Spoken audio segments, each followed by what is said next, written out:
इस मूवी की शुरुआत में हमें दूसरी दुनिया को दिखाया जाता है जो कि हमारी दुनिया से काफी ज्यादा अलग होती है। उस वर्ल्ड में हर एक शख्स के पास अपना पर्सनल एनिमल होता था जो कि अपने मालिक की काफी ज्यादा हिफाजत करता था। इसी वजह से ज्यादातर पेट के मालिक अपनी सोल्स को अपने पेट की बॉडी में डाल देते थे।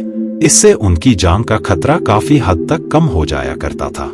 उस वर्ल्ड में विचेस भी एग्जिस्ट करती थी और उनके पास भी इंसानों की तरह ही पेट होते थे। उस वर्ल्ड के इंसान गॉड्स के साथ साथ फादर पर काफी ज्यादा बिलीफ रखते थे और वो प्रीस्ट की कही हुई हर एक बात को गॉड का मैसेज मानकर बिना कोई सवाल किए हुए फॉलो करते थे। चर्च के फादर भी लोगों की भलाई का ही सोचते थे, इसीलिए वो जो भी कहते थे वो लोगों के हित में होता था। वक्त इसी तरह गुजरता गया और चर्च में एक ऐसा पादरी आ गया जो कि बिल्कुल भी अच्छा नहीं था, क्योंकि वो बस अपने बारे में ही सोचता रहता था।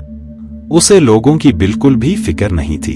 चर्च के पहले वाले फादर ने फ्यूचर को देखने के लिए गोल्डन कंपास को बनाया होता है जिसमें काफी सारे अलग अलग साइंस थे। उन साइंस की हेल्प से ही लोग फ्यूचर को देख सकते थे, लेकिन उस बुरे प्रीस्ट ने आते ही सारे गोल्डन कंपास को डिस्ट्रॉय कर दिया और सिर्फ एक कंपास को ही अपने पास रखा। अब क्योंकि गोल्डन कंपास सिर्फ उस प्रीस्ट के पास ही था, इसी वजह से न चाहते हुए भी लोगों को उसकी बात माननी पड़ती थी। इस मौके का फायदा उठाकर प्रीस्ट लोगों पर काफी ज्यादा जुर्म करता था, क्योंकि उसे लगता था कि गोल्डन कंपास उसके पास है तो कोई उसका कुछ भी बिगाड़ नहीं पाएगा। सीन कट होकर लायरा नाम की छोटी सी बच्ची पर शिफ्ट हो जाता है जो कि रिवर के पास खेल रही होती है। लायरा के पेरेंट्स की काफी वक्त पहले ही मौत हो गई थी, इसी वजह से चाइल्डहुड से ही उसके अंकल ने उसे पाला था। एक बार लायरा के अंकल को किसी काम से बाहर जाना पड़ता है, इसके चलते वो उसे एक हॉस्टल में छोड़ देते हैं। लेकिन उस हॉस्टल के बच्चे काफी ज्यादा शैतान थे, क्योंकि वो वहां पर आने वाले हर नए बच्चे को काफी ज्यादा तंग किया करते थे। एक दिन लायरा उस हॉस्टल के किसी रूम को एक्सप्लोर कर रही थी, क्योंकि वो बच्ची वहां पर नई थी। इसी वजह से उसके अंदर नई नई चीजों को एक्सप्लोर करने की क्यूरियोसिटी रहती थी। वो उस रूम में होती है कि तभी उसे फील होता है कि कोई शख्स वहां पर आ रहा है। इसी वजह से वो घबराकर कबर्ड में ही छिप जाती है। उस रूम में वो बुरा प्रीस्ट और वहां का लीडर दाखिल हो जाते हैं। वो लोग डिस्कस कर रहे होते हैं कि अगर लायरा के अंकल को जल्द ही न रोका गया तो वो गोल्डन कंपास की सर्च कर लेंगे। गोल्डन कंपास का लायरा के अंकल के पास आते ही हमारी रियलिटी लोगों के सामने आ जाएगी। इसी वजह से हम लोगों को उसे रोकने के लिए उसकी ड्रिंक में पॉइजन मिलाना होगा। इससे उनकी डेथ हो जाएगी और वो गोल्डन कंपास कोई भी हासिल नहीं कर सकेगा। इससे लोग हमेशा की तरह ही हमारी बातें मानते रहेंगे। उनकी सारी बातें सुनकर लायरा काफी ज्यादा घबरा जाती है। बाद में जब उसके अंकल ड्रिंक करने के लिए रूम में आते हैं तो लायरा ग्लास ही ब्रेक कर देती है और पूछने पर वो जवाब देती है कि इस ड्रिंक में पॉइजन था जो कि उनकी जान ले सकता था। लेकिन उसके अंकल उसकी बातों पर ज्यादा ध्यान नहीं देते हैं। नेक्स्ट डे लायरा के अंकल चर्च वालों के सामने रिवील करते हैं कि उन्हें गोल्डन कंपास की सर्च करने के लिए किसी खास किस्म की डस्ट चाहिए और इसके साथ ही उसे काफी सारे फंड्स भी चाहिए होंगे। लेकिन वो प्रीस्ट उसकी किसी भी बात का सपोर्ट नहीं कर रहा होता है, उल्टा वो उसकी काफी ज्यादा इंसल्ट ही कर रहा होता है। नेक्स्ट डे वो अपने सफर की तरफ निकल जाते हैं, जो था उस गोल्डन कंपास की सर्च करके बुरे प्रीस्ट से लोगों को आजादी दिलवाना। उसी दिन से ही वहां पर कुछ अजीब वाक़े पेश आने लगते हैं, क्योंकि सिटी से काफी सारे बच्चे मुसलसल गायब होते जा रहे थे। उसी नाइट को जब ये सारे बच्चे खाना खा रहे होते हैं तो उन सबसे मिलने काफी ज्यादा रिच लेडी आती है, जो कि वहां पर मौजूद काफी ऑर्फनेज बच्चों से मिलती है। लेकिन उसे सबसे ज्यादा लायरा पसंद आती है, क्योंकि लायरा काफी ज्यादा क्यूट बच्ची थी और वो काफी प्यारी बातें भी किया करती थी। बातों ही बातों में वो लायरा को लंदन जाने के बारे में पूछती है। इस पर लायरा उसे जवाब देती है कि वो लंदन जाने के लिए काफी ज्यादा एक्साइटेड है। इसी वजह से नेक्स्ट डे लायरा उस रिच लेडी के साथ लंदन जाने के लिए रेडी होने लगती है। उसी दौरान ही वहां उस हॉस्टल का हेड आता है और वो लायरा को आखिरी बचा हुआ गोल्डन कंपास देता है और वो उससे कहता है कि इसे भी अपने साथ ले जाओ, क्योंकि इसके बारे में सबको पता लग चुका है, जिस वजह से ये यहाँ पर बिल्कुल भी सेफ नहीं है। लेकिन याद रहे कि इसके बारे में किसी को भी पता नहीं लगना चाहिए। इसके बाद लायरा उस रिच लेडी के साथ लंदन में आ जाती है। उसे वहां पर एंजॉय करते हुए काफी वक्त गुजर गया होता है। एक दिन जब वो उस गोल्डन कंपास को देख रही होती हैं, तो उसी दौरान ही कंपास की सुई बार बार लेडी वाले सिंबल पर ही रुक जा रही थी। लायरा को ये देखकर कुछ भी समझ नहीं आती है। इसी वजह से वो उस कंपास को छिपाकर वापस से खेलने के लिए निकल जाती है। एक बार लायरा उस लेडी से सवालात करती है कि डस्ट यानी धूल क्या होती है। इस बात को सुनकर उस लेडी को उस पर शक होता है और वो उल्टा खुद ही उससे इस बारे में सवालात करती है। तब लायरा उससे कहती है कि उसे भी इसके बारे में कुछ भी नहीं पता है, उसने तो बस ऐसे ही पूछा था।